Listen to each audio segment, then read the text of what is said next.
Hello मेरे प्यारे बच्चों, बोलो केड़ो हाल है, केम छो और कहां तक कर चुके हो आप पढ़ाई। स्टैटिस्टिक्स का हम कर रहे थे, पेपर 1 का हम सेक्शन ए कर चुके हैं और आज हम करेंगे पेपर 2 का सेक्शन ए। तो विदाउट वेस्टिंग टाइम चलो आ जाओ फटाफट स्क्रीन पर उससे पहले मैं आपको खाली एक बात कहना चाहूंगी। क्या? देखो, अगर आपको लग रहा है कि हम आपको थोड़ा भी इंपॉर्टेंट कुछ पढ़ा रहे हैं और अपना प्रीशियस टाइम आपके साथ आपको डिवोट कर रहे हैं, तो आप एक छोटा सा मेरे लिए काम करेंगे। आपको हमारे गूगल पेज पर जाना है, गूगल माय बिजनेस वाले पेज पर आप गूगल क्रोम पर लिखेंगे Shridhar institute of commerce in Chandkheda Ahmedabad, तो आपको हमारा गूगल पेज मिलेगा और उस पर आपको एक रिव्यू डालना है और वो रिव्यू में आप कुछ भी लिख सकते हैं। अगर आपको हमारे टीचिंग मेथड्स पसंद आ रहा है, टीचिंग स्टाइल पसंद आ रही है, थैंक यू कहना चाहते हैं, जो भी आप कमेंट करना चाहते हैं, किस एड्रेस से आप लिखेंगे, आप लिख सकते हैं Shridhar institute of commerce in Chandkheda Ahmedabad. तो आपको मेरा वेबसाइट भी मिल जाएगा और आपको मेरा वेब पेज भी मिल जाएगा और उस वेब पेज पर जाकर खाली आपको एक रिव्यू देना है, ठीक है। चलो, तो अभी हम आपका टाइम वेस्ट ज्यादा नहीं करते हैं क्योंकि आपके एग्जाम आने वाले हैं, नो डेट, और आपकी प्रिपरेशन बहुत अच्छी स्पीड में चल रही है, आई न्यू दिस। तो हम आ जाते हैं फटाफट स्टैटिस्टिक्स का paper 2 section B, section A. तो आ जाओ मेरे साथ फटाफट ऑन द स्क्रीन। चलो स्टार्ट करते हैं पेपर 2 सेक्शन ए। और एक और बात, अगर अभी तक आपने चैनल सब्सक्राइब नहीं किया है तो प्लीज सब्सक्राइब द चैनल और बेल आइकन पे क्लिक करना मत भूलना, क्योंकि आपको हम इस एग्जाम से रिलेटेड बहुत कुछ अभी देना बाकी है और सरप्राइजेस ऐसे ही चलते रहेंगे। तो बहुत कुछ आपको देना बाकी है, important question, one shot video, revision video, बहुत कुछ, फॉर्मूले लिस्ट, तो सब कुछ मिलेगा आपको, लेकिन उसके लिए आपको चैनल सब्सक्राइब करना होता है। तो आ जाओ फटाफट सेक्शन ए कंप्लीट कर लेते हैं। Which index number is used to find the rate of inflation? बताओ कौन सा इंडेक्स नंबर यूज करते हैं? Very good, whole price index number. Which expenditure of item is assigned as weight in the method of family budget? तो wait किसको दिया जाता है? बोलो फटाफट, फैमिली बजट में एक्सपेंडिचर या किसको दिया जाता है? फटाफट बोलो। Expenditure of the base year को दिया जाता है, ठीक है। चलो नेक्स्ट चलते हैं, क्योंकि देखो जब आपको वेट नहीं दिया होता तो आप लिखते हो P0 Q0, तो ये कौन सा ईयर है? बेस ईयर है। चलो, in the method of rank correlation what is the sum of difference of the rank? Sum of difference of the rank यानी सिग्मा डी पूछा है, तो सिग्मा डी की वैल्यू ऑलवेज क्या होती है? 0 होती है, ठीक है। थर्ड का आएगा A. Next, if r minus x और वाई की वैल्यू दे रखी है -0.5, तो ये साइन x माइनस जो था माइनस x था, अब माइनस y है, तो दोनों में से कोई भी एक माइनस हो तो आंसर हमेशा काय में आता है? माइनस में आता है, तो -0.5 ही रहने वाला है, ओके। और दोनों माइनस में हो तो वैल्यू काय में हो जाती है? प्लस में। दोनों प्लस में हो तो भी प्लस में, ठीक है। चलो next, what is the range of coefficient of determination R square? तो देखो आर स्क्वायर, आर की वैल्यू होती है -1 से +1 के बीच में, लेकिन आर स्क्वायर की वैल्यू 0 से +1 के बीच में होती है। ऐसा क्यों बच्चों? देखो, अगर आर अगर आपका माइनस में आ रहा है, मान लो -0.2, समझ रहे हो, तो उसका आप जब स्क्वायर करोगे तो माइनस माइनस क्या हो जाएगा? प्लस हो जाएगा। तो आर स्क्वायर कभी माइनस में तो होता ही नहीं है, ओके। तो इसलिए 0 से वो कहां तक रहेगा? 1 तक रहेगा। If r is equal to 0.8, how much part of the total variation is dependent variable? Okay, तो 0.8 का स्क्वायर तो वो हो जाएगा आपका 0.64, और when you want to convert it to this value into percentage, so you have to multiply this value by 100, so आपके कितना हो जाएगा? 64%, so your answer is B, okay। चलो next, state the model of linear trend of the time series. तो model of the linear trend of time series कौन सा है? पहला है, very good, y t is equal to a plus b t plus u t, okay. Model देख लेना, वो मैंने आपको उसमें भी याद करवाया है टाइम सीरीज का।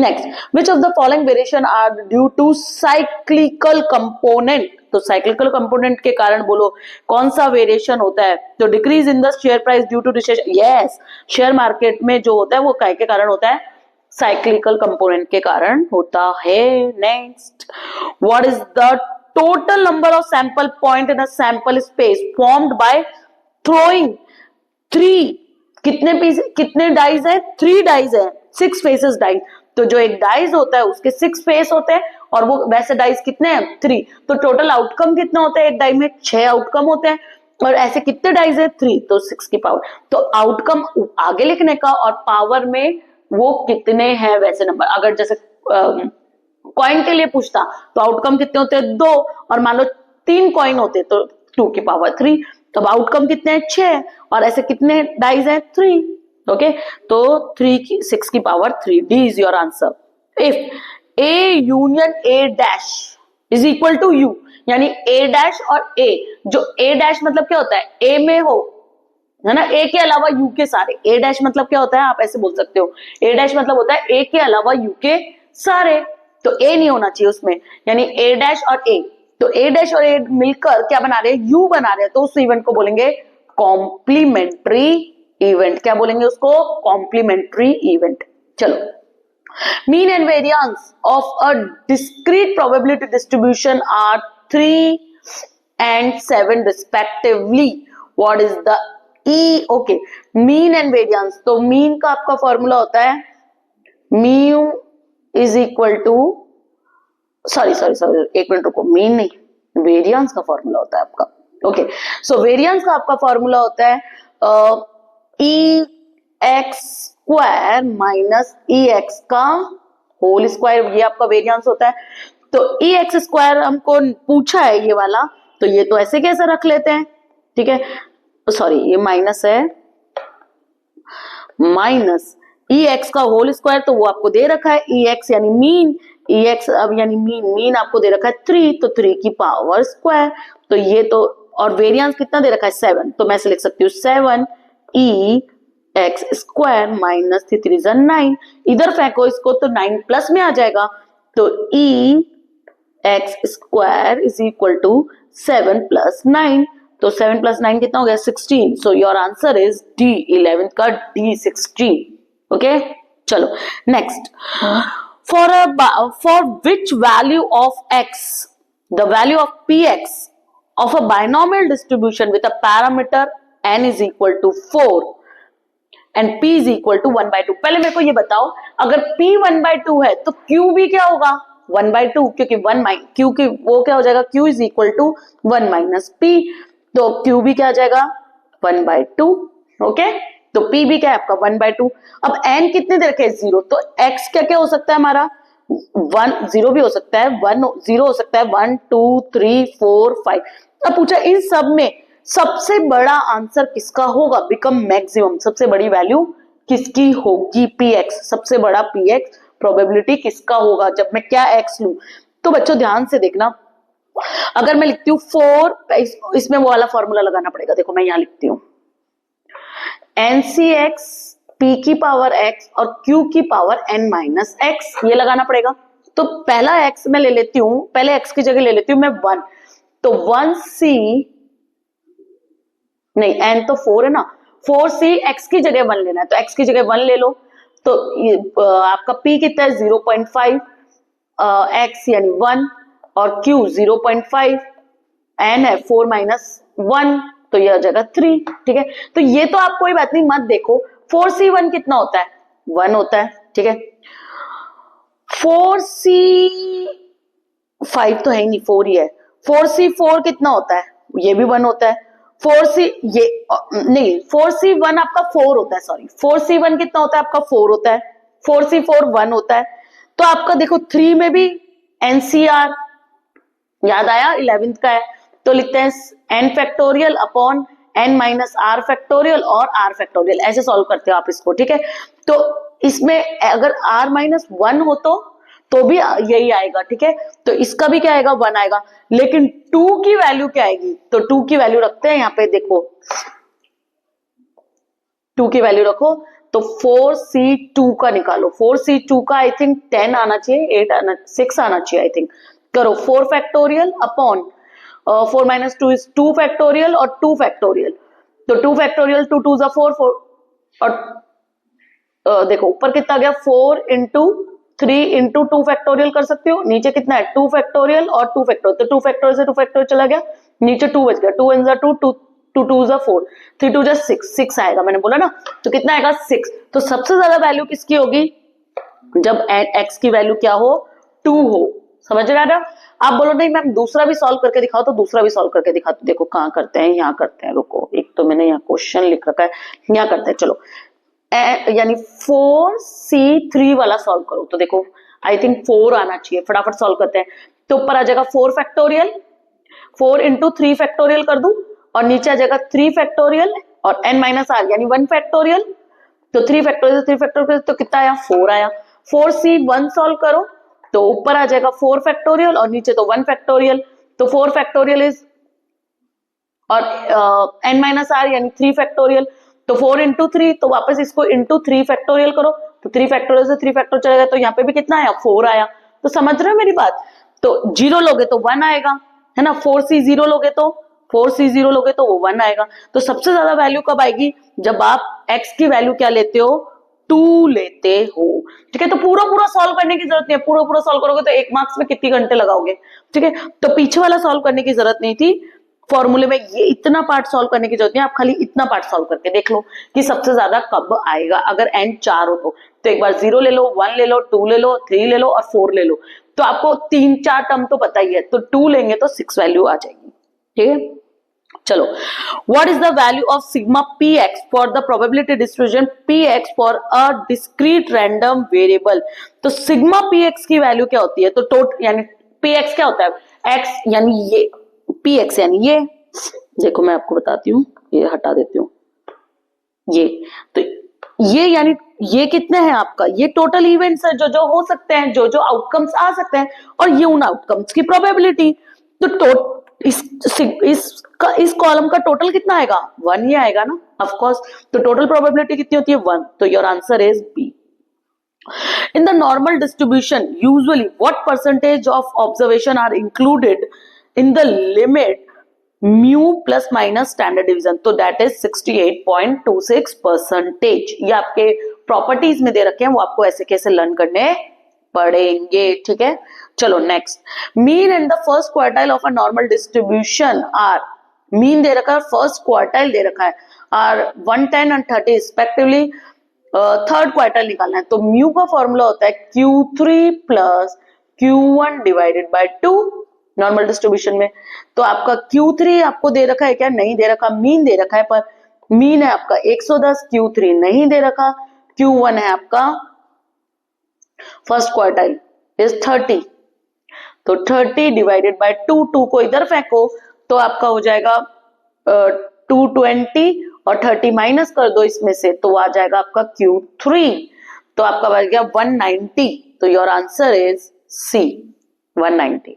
ठीक है, चलो 16 आ जाते हैं फटाफट। क्या निकालना है? If the mean of a normal distribution is 13.25 and standard division is 10, then what is the value of third quartile?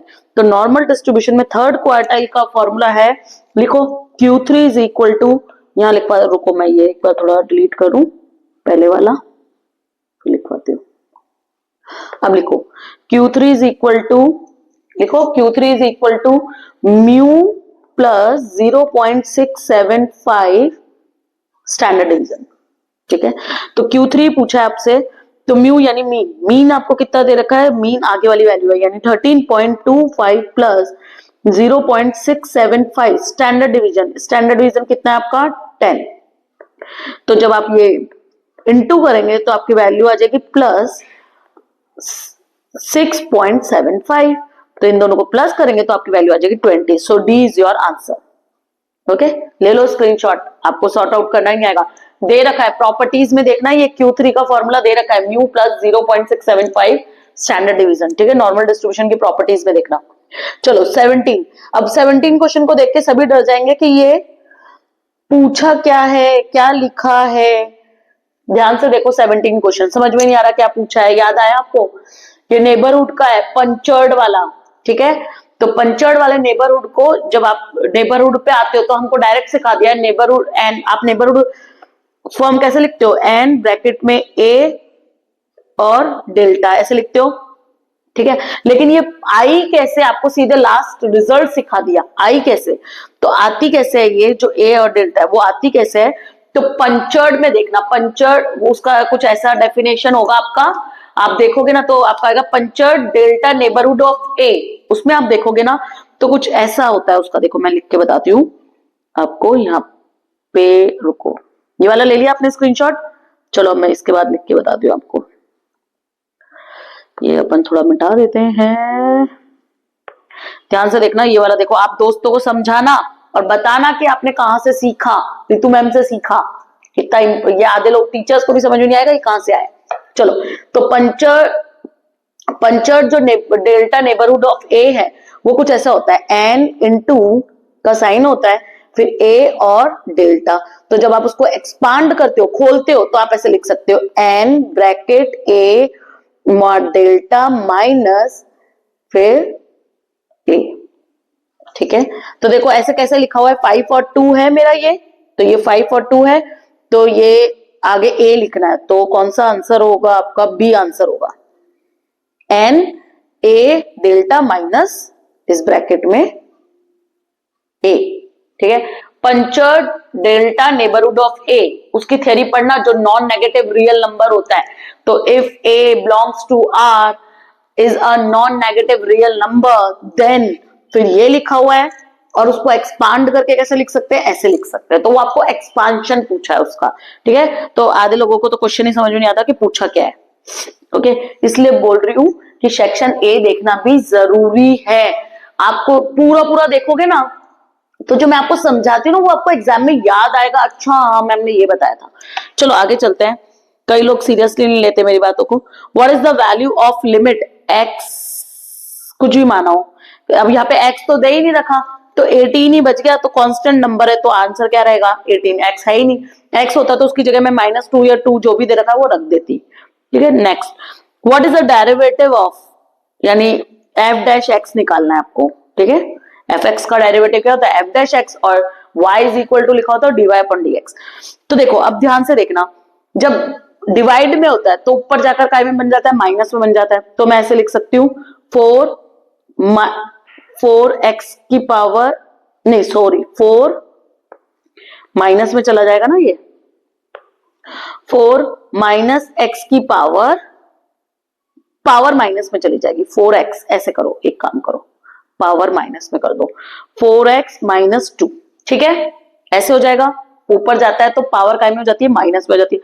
अब 2 को आगे फेंको, वो तो मैंने बताया ही आपको सॉल्व करना, 2 को आगे फेंको तो आगे क्या आ जाएगा, -8 आ जाएगा, और x की पावर 1 रह जाएगी, क्योंकि -2 -1 तो 1 थोड़ी 3 रह जाएगी, क्योंकि -2 और उसमें से माइनस करना था 1, क्योंकि होता है पावर एक कम कर देते हैं तो कम करो ना तो -3 हो जाएगी।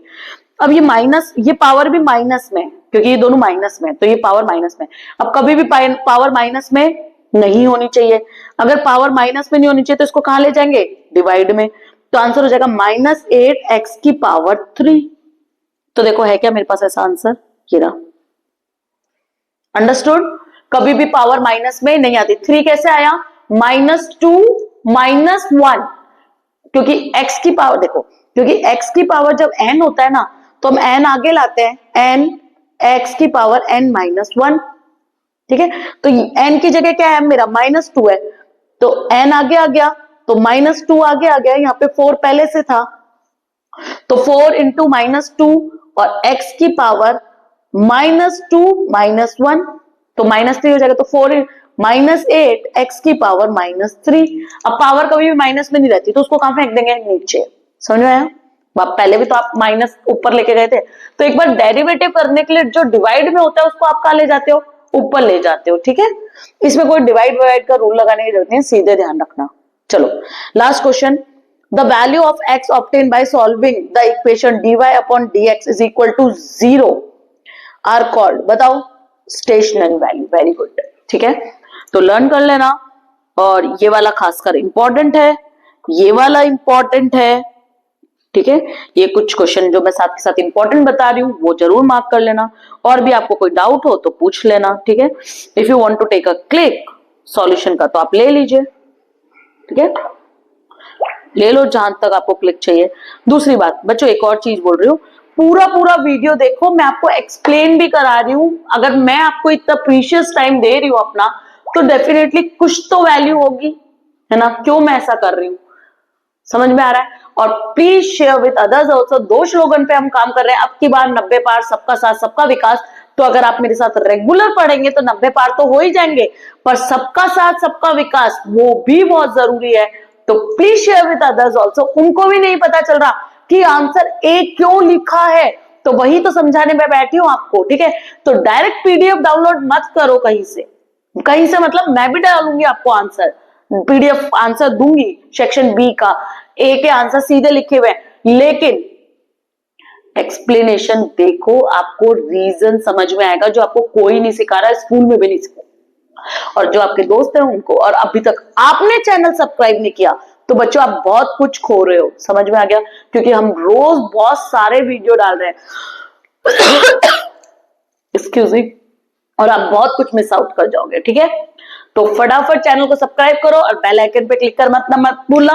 और जो मैंने एक चीज आपसे मांगी, क्या कि मेरे गूगल पेज पे जाके प्लीज एक रिव्यू जरूर देना। ठीक है, thank you all of you, have a nice day.